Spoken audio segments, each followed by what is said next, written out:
बिस्मिल्लाहिर्रहमानिर्रहीम। अस्सलामु अलैकुम डियर स्टूडेंट्स, मैं बशीर अहमद मुबशिर, आपका मैथमेटिक्स टीचर। आज हम मैथमेटिक्स 10th क्लास की बुक में से जो यूनिट नंबर 2 है उसका एक इंतहाई ही अहम क्वेश्चन समझेंगे। और ये वो क्वेश्चन है जो बोर्ड इम्तिहान में अक्सर पूछा भी जाता है।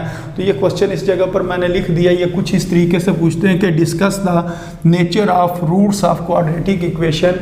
आपने क्वाड्रेटिक इक्वेशन की जो रूट्स हैं उनकी नेचर बतानी है।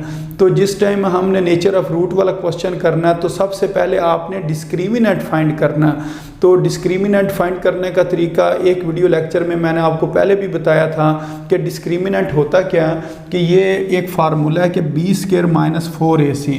तो आपने बी स्क्वायर माइनस 4ac की वैल्यू फाइंड करनी होती है। अब ये बी, ए और सी की वैल्यू आप किस जगह से मालूम करते हैं, उसके लिए जो आपको क्वेश्चन दिया गया होता है, जिस तरह के इधर एक 4 क्वेश्चन लिखे हुए हैं, कोई एक क्वेश्चन पेपर में दिया गया होगा, उसको आपने कंपेयर करना होगा क्वाड्रेटिक स्टैंडर्ड इक्वेशन से। जो क्वाड्रेटिक स्टैंडर्ड इक्वेशन है वो ax square plus bx plus c की फॉर्म में होगी। तो फिर आप जो क्वेश्चन में इक्वेशन दी गई होगी उसको आप ऊपर लिखें, फिर आप कंपेयर करें। अगर आप इस जगह पर देखें तो ये लिखा हुआ है x स्क्वायर, तो इधर एक्स स्क्वायर के साथ फिर हम अपने पास से खुद ही 1 लगा लेंगे क्योंकि हमने कंपेयर करना। अगर एक्स स्क्वायर के साथ कोई चीज़ ना लिखी हो, यानी कि किसी भी एक्स स्क्वायर है या एक्स है, कोई कोफिशिएंट अगर ना लिखा हो तो उस जगह पर हम 1 लिख सकते हैं। तो इधर हम लिखेंगे 1x स्क्वायर, आगे 6x माइनस 1 लिखा हुआ है वो इस जगह पर लिखेंगे। फिर a को कंपेयर करेंगे तो हमारे पास a की वैल्यू आ जाएगी जो कि 1 आ गई। फिर b को कंपेयर करेंगे तो b के ऊपर क्या लिखा हुआ है 6, और 6 के शुरू में कौन सा साइन है प्लस का, तो इसका +6 जवाब आ जाएगा, तो प्लस को लिखने की ज़रूरत नहीं होती है। इसी तरह ये सी के ऊपर लिखा हुआ है 1, और 1 के शुरू में क्या लिखा हुआ है माइनस, तो सी किसके बराबर आएगा -1 के बराबर आएगा। तो ये क्वेश्चन होता तो बहुत आसान है, लेकिन जो इसके अंदर गलती होती है वो ये होती है कि स्टूडेंट्स ये माइनस लिखना भूल जाते हैं। यानी कि जब सी की वैल्यू लिखने लगेंगे तो वो 1 लिख देंगे, -1 नहीं लिखेंगे, जिसकी वजह से ये सवाल गलत हो जाता है। फिर आपने जब ए, बी और सी की वैल्यू फाइंड कर लेंगे, फिर आपने ये जो फार्मूला जो बी स्क्वायर माइनस 4ac वाला है इसके अंदर आपने वैल्यू को पुट करना होगा। जब आप वैल्यू पुट करेंगे तो आपके पास आंसर आ जाएगा। तो अब जो आंसर है वो 4 किस्म में से किसी एक किस्म का आएगा। मसलन जो हमारे पास आंसर है वो या तो नेगेटिव आ जाएगा, लेस देन 0 का मतलब को नेगेटिव में जवाब आ जाएगा, या हमारे पास जो डिस्क्रिमिनेंट का जवाब है वो 0 के बराबर आएगा, या हमारे पास जो डिस्क्रिमिनेंट का जवाब है वो ग्रेटर देन 0 होगा। लेकिन इसके अंदर 2 ऑप्शन हो सकते हैं कि डिस्क्रिमिनेंट अगर ग्रेटर देन 0, फिर आपने चेक करना है क्या वो परफेक्ट स्क्वायर है या नॉट परफेक्ट स्क्वायर है। तो परफेक्ट और नॉट परफेक्ट का मतलब ये है कि आपने ये देखना है कि जो आपके पास आंसर आया क्या वो 1 है, 4 है। इस जगह पर मैं आपको लिख देता हूँ, वो जो आंसर आया 1 आया, 4 आया, 9, फिर इसी तरह 16, 25 और 36, 49, इस तरह का क्या कोई जवाब तो नहीं आया। ये होता है 1 का स्क्वायर, और ये किसका स्क्वायर होता है 2 का स्क्वायर होता है। 9 को हम लिखते हैं 3 का स्क्वायर, ये होता है 4 का स्क्वायर। इसी तरह ये 5 का स्क्वायर होता है, ये 6 का स्क्वायर होता है, और ये 7 का स्क्वायर होता है। इसी तरह अगर हम 8 का स्क्वायर लिखें तो 64 आ जाएगा, 9 का स्क्वायर लिखेंगे तो 81 आ जाएगा। अगर इस तरह का कोई हमारे पास आंसर आए तो हम फिर क्या कहेंगे, यानी कि डिस्क्रिमिनेंट की अगर वैल्यू आ गई ना, 4 आ गई, 16 आ गई, 49 आ गई, 36, इन वैल्यू में से कोई वैल्यू आएगी तो हम ये कहेंगे ये परफेक्ट स्क्वायर है। किसी नंबर का ये क्या है, परफेक्ट स्क्वायर है। तो एक तो ये आपने चीज़ चेक करनी होगी। फिर मैं आपको बताता हूँ कि उसकी आपने नेचर क्या लिखनी है, वो इससे बाद में बताता हूँ। लेकिन अगर इस नंबर के अलावा कोई नंबर आ जाए, मसलन आ जाए जी 2 आ जाए, 3 आ जाए, 4 तो इधर लिखा हुआ है, फिर 5 आ जाए, 6, 7, 8, 9 इधर लिखा हुआ है, 10, 11, इस तरह का कोई नंबर आ जाए, तो ये जो नंबर होते हैं ना ये परफेक्ट स्क्वायर नहीं होते हैं। इनको हम क्या कहते हैं, नॉट परफेक्ट स्क्वायर। ये क्या होते हैं, नॉट परफेक्ट स्क्वायर। तो ये वाले जो नंबर हैं, ये वाले जो इस जगह पर ये मैंने नंबर लिखे हैं, ये परफेक्ट स्क्वायर होते हैं। ये वाले सारे परफेक्ट स्क्वायर हैं, और नीचे वाले जो मैंने नंबर लिखे हैं वो नॉट परफेक्ट स्क्वायर हैं। तो इस तरह का कोई जवाब आएगा, यहाँ तो आएगा नेगेटिव, या 0 के बराबर आएगा, या परफेक्ट स्क्वायर में आएगा, या नॉट परफेक्ट स्क्वायर में आएगा। तो ये आपने याद रखनी है, ये आप वैल्यूज़ को डायरेक्ट याद रख लें, यानी कि इसकी जो नेचर है, क्योंकि ये फर्स्ट ईयर में भी आएंगी। तो अभी फ़िलहाल अगर इस चीज़ को एक्सप्लेन किया तो ये काम ज़्यादा हो जाएगा।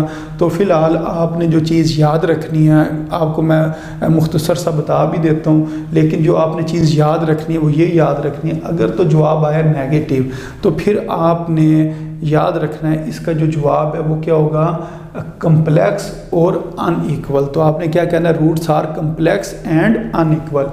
अच्छा, अगर इसका जवाब होगा 0 के बराबर तो फिर आपने क्या कहना है, roots are real, rational and equal. Real, rational and equal. अगर नेगेटिव हो तो क्या कहना है, कम्प्लेक्स और अनइक्वल। अगर 0 के बराबर हो तो आपने क्या कहना है, रियल, रैशनल और इक्वल। और अगर इसका जवाब परफेक्ट स्केयर हुआ, यानी कि जवाब ग्रेटर देन 0 हुआ और साथ क्या हुआ, परफेक्ट स्केयर हुआ, तो यही बात लिखनी है। जिस तरह इधर लिखी हुई ना रियल, रैशनल, इधर लिखा हुआ ना इक्वल, तो आपने सिर्फ क्या करना, अनइक्वल कर देना। आपने कहना रियल, रैशनल और अनइक्वल। तो इसी तरह अगर तो जवाब आ गया ग्रेटर देन 0 और वो जो है नंबर परफेक्ट स्केयर ना हो, तो फिर आपने इसके अंदर ना थोड़ी सी तब्दीली करनी है। ये जो लिखा हुआ ना रैशनल, रैशनल की जगह आपने क्या लिख देना, इररैशनल। बाकी वही रहेगा, रियल, इररैशनल और अनइक्वल। तो उम्मीद है आपको इसकी समझ आ गई होगी कि किस तरह याद रखना। अगर नेगेटिव हो तो क्या कहना, कम्प्लेक्स और अनइक्वल। और अगर हो 0 के बराबर तो फिर आपने क्या कहना, रियल, रैशनल और इक्वल। और अगर ये ग्रेटर देन 0 हो और परफेक्ट स्केयर हो तो यही चीज़ कहनी है, सिर्फ इस जगह पर आपने थोड़ा सा फ़र्क डालना है, इक्वल की जगह अनइक्वल कर देना। आपने कहना रियल, रैशनल एंड अनइक्वल। और अगर ये ग्रेटर देन 0 और परफेक्ट स्केयर ना हो तो फिर इसके अंदर थोड़ी सी तब्दीली करनी है। वो थोड़ी सी तब्दीली क्या है, ये रैशनल की जगह इररैशनल कह देना। आपने कहना है रूट्स आर रियल, इररैशनल, ये इररैशनल, और आगे आप क्या कह देंगे, अनइक्वल कह देंगे। तो इक्वल जो रूट है वो सिर्फ उसी टाइम होती है जब 0 हो, जब क्या हो, डिस्क्रिमिनेंट किसके बराबर हो, 0 के बराबर। उसके अलावा जो है ना ये तीनों अनइक्वल है, नेगेटिव वाला भी अनइक्वल है और पॉजिटिव वाला भी अनइक्वल है। इसको याद आप यूँ रख लेना कि जो हमारे पास क्वाड्रेटिक फार्मूला होता है वो क्या होता है, -b फिर प्लस माइनस, और इधर हम क्या लिखते हैं, b² - 4ac divided by 2a। तो इधर डिस्क्रिमिनेंट कौन सा है, ये डिस्क्रिमिनेंट है।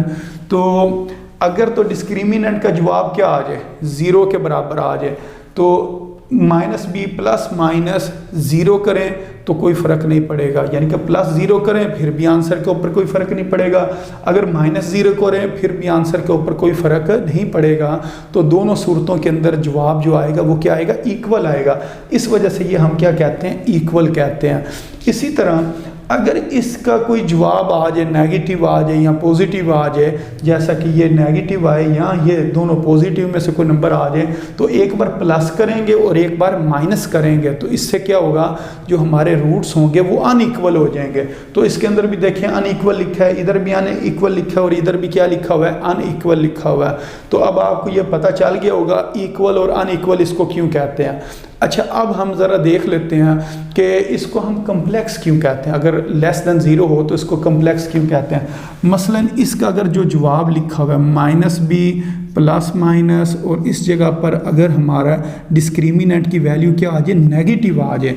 अगर नेगेटिव स्क्वायर रूट के अंदर हो, अगर स्क्वायर रूट के अंदर क्या लिखा हो, नेगेटिव लिखा हो या -1, -5, इस तरह कोई नंबर लिखा हो, तो वो कम्प्लेक्स हो जाता है। उस कम्प्लेक्स होने की वजह ये है कि आपने ये चीज़ पढ़ी है कि अयोटा स्क्वायर है वो किसके बराबर होता है जी, -1 के बराबर होता है। अगर हम दोनों तरफ स्क्वायर रूट ले लें तो फिर क्या होगा, ये और इस जगह पर भी स्क्वायर रूट आ जाएगा, ये और ये कैंसिल हो जाएगा, तो अयोटा बराबर आ जाएगा -1 का स्क्वायर रूट।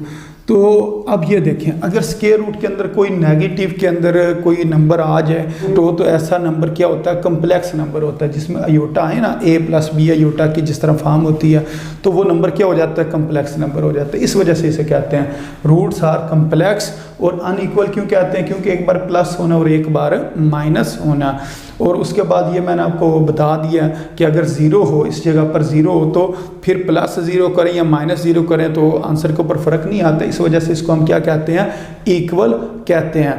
और ये जो हमारे पास पीछे नंबर कोई बचता है, यानी कि कोई बी की वैल्यू बचेगी, कोई ए की वैल्यू हम जो पुट करेंगे तो हमारे पास कोई नंबर आएगा, तो वो जो नंबर होता है ना, उस नंबर को हम क्या कर सकते हैं, किसी नंबर लाइन के ऊपर जाहिर कर सकते हैं। ऐसा नंबर जो नंबर लाइन पर जाहिर हो उसको हम क्या कहते हैं, रियल नंबर।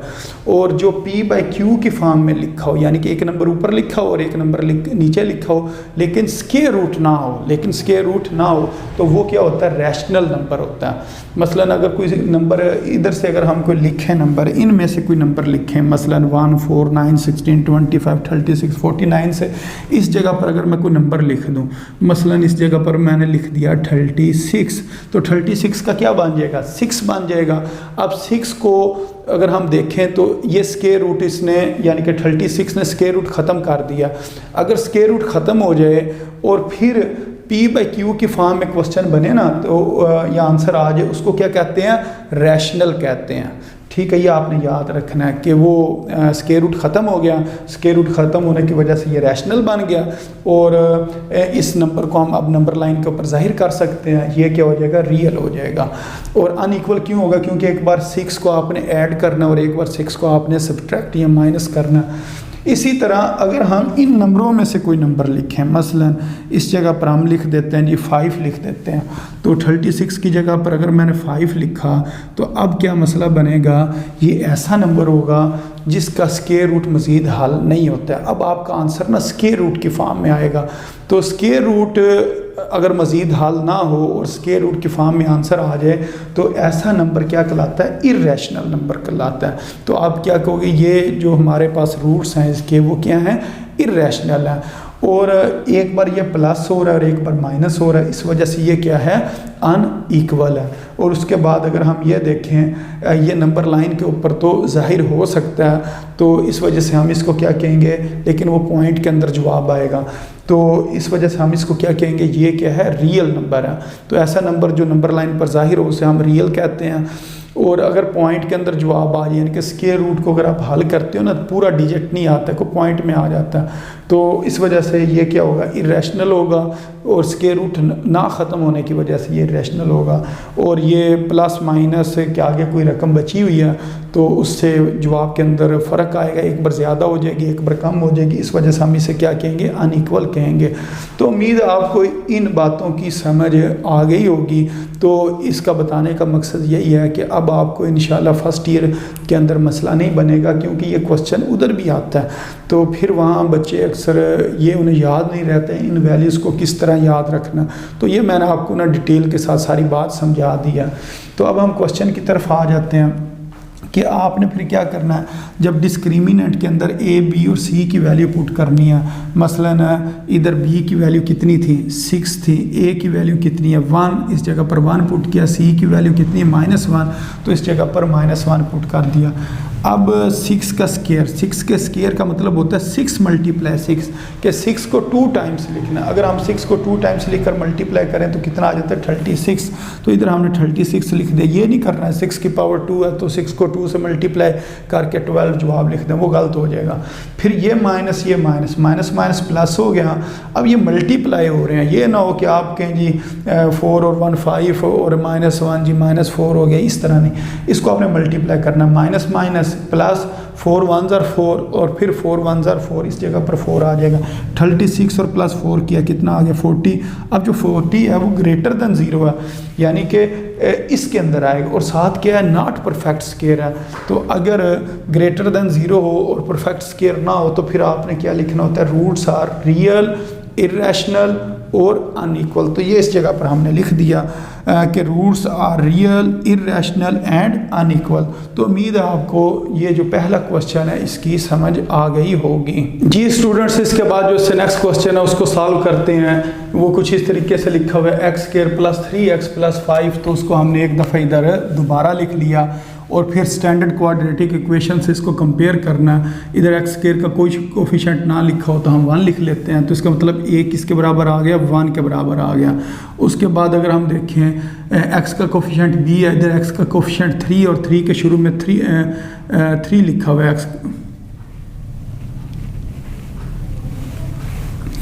इसके बाद x का कोफिशिएंट देखते हैं। इधर x के कोफिशिएंट के साथ लिखा हुआ है b और इधर x के कोफिशिएंट के साथ लिखा हुआ है 3 और 3 के शुरू में क्या है प्लस है, तो इसका मतलब प्लस लिखने की ज़रूरत नहीं होती है, यानी कि b किसके बराबर आ गया 3 के बराबर आ गया।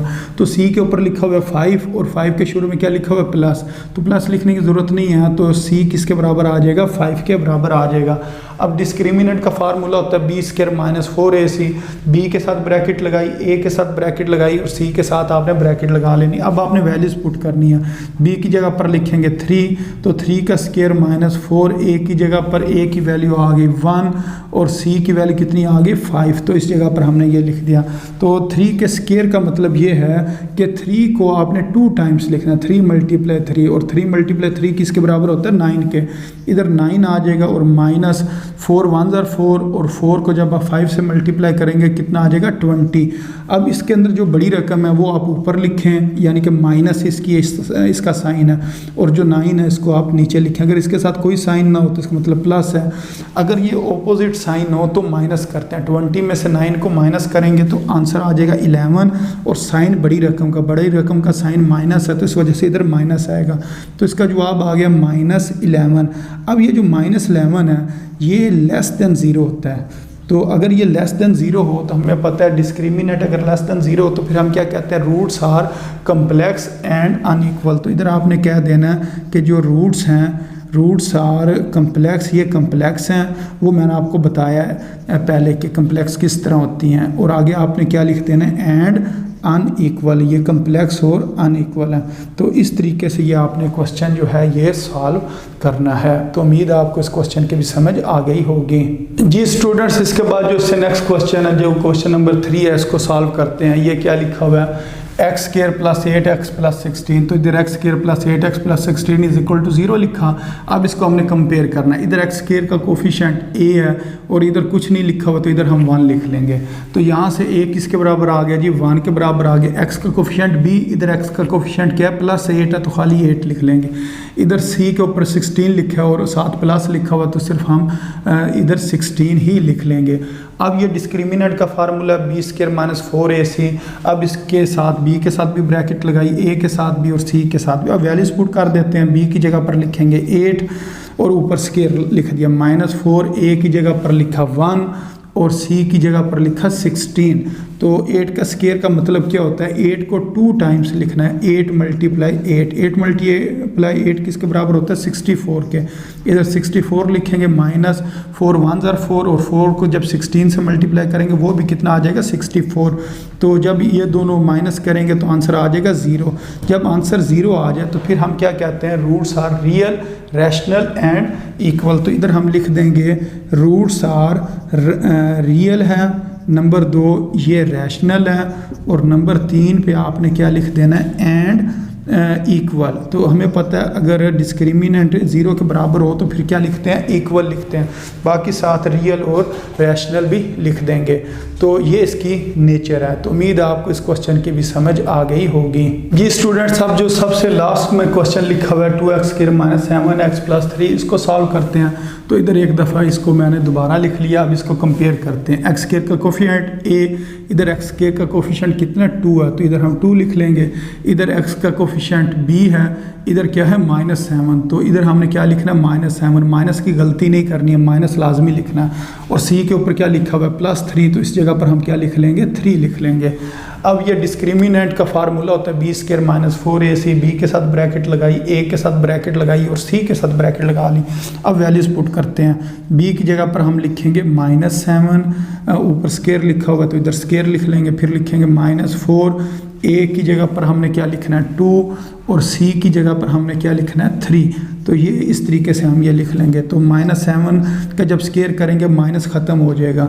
अगर ब्रैकेट में माइनस हो और ऊपर पावर कितनी लिखी हो 2 लिखी हो तो ये माइनस ख़त्म हो जाता है। उसकी वजह ये है कि -7 का स्क्वायर का मतलब है कि -7 को 2 बार लिखें और मल्टीप्लाई करें तो ये माइनस माइनस क्या हो जाता है प्लस हो जाता है, और 7 को 7 से मल्टीप्लाई करें तो 49 आता है। तो इस जगह पर हम लिखेंगे 49 माइनस, अब ये 4 को 2 से मल्टीप्लाई किया, कितना आ गया 8, और 8 को जब हमने 3 से मल्टीप्लाई करना कितना आ जाएगा 24।